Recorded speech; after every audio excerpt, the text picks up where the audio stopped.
I'm sure you are all aware of the statistics about teen sexuality in the United States. According to the Centers for Disease Control, among high school students, 61% of boys and 48% of girls say they have had sexual intercourse at some point. The National Campaign to Prevent Teen and Unplanned Pregnancies estimates that about 65% of the 1.7 million births resulting from unintended pregnancies.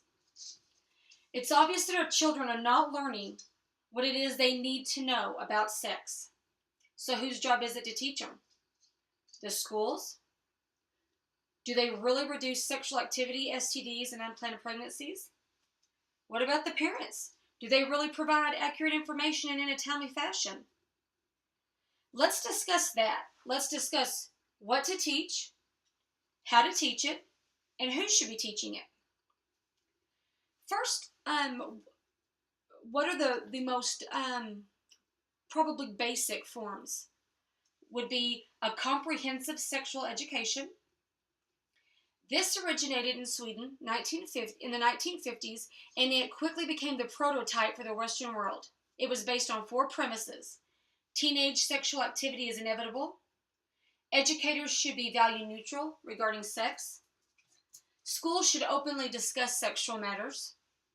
And sex education should teach students about contraception.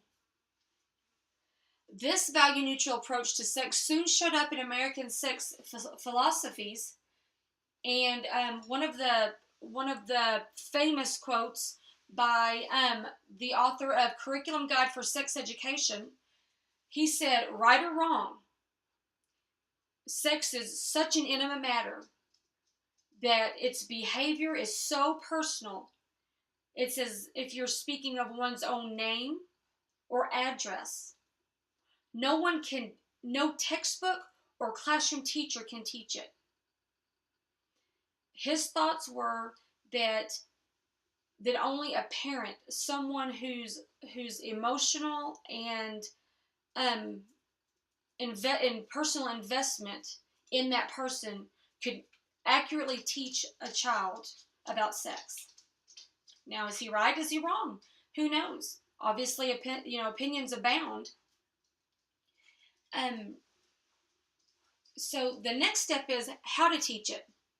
What form of sex education is going to be provided? Is it abstinence only? A long-awaited federally funded evaluation of 4 carefully selected abstinence-only education programs showed that youth enrolled in these programs were no more likely to abstain, to delay, or have fewer sexual encounters than students who were not enrolled in an abstinence program. A second program would be the abstinent but model, which says 2 things to a student. 1, abstinence is the only 100% effective way to avoid sexually transmitted diseases, HIV and AIDS, and unplanned pregnancies. But if you are sexually active, you should use proper and consistent protection, with the pill or the condom being the top 2.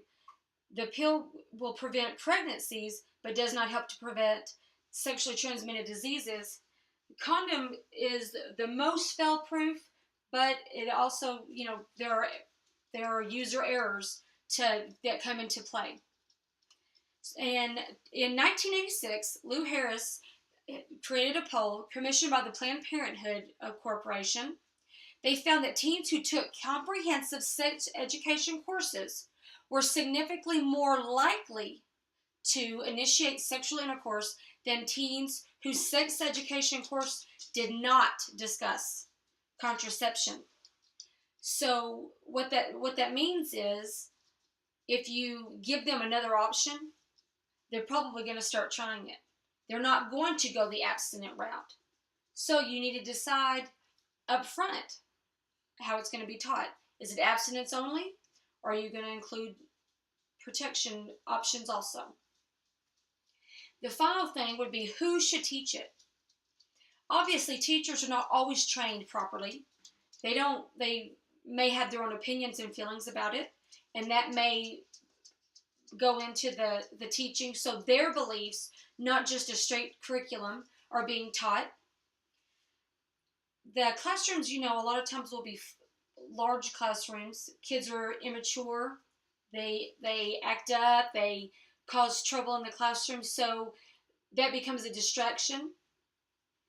And then a lot of times that sex education would be considered an extracurricular activity or not a core subject, so maybe not treated as though it were a serious matter, so maybe not get the attention, the funding that it should. The attitude of parents, educators, or religious leaders in the community can also make a difference on what subject matter is taught. So the actual curriculum used varies from state to state, school to school. So there's no consistent teaching method. And it seems like really that there are just hundreds of people researching, studying, polling, and writing articles about sex education. Who should teach it? When it should begin? Should it be taught? Should it not be taught? How early? The list is endless. I mean, there are opinions abound. And so, really what I'm wondering is, why does that matter? Why does it have to just be one person? Why does just school have to teach it, or just parents have to teach it?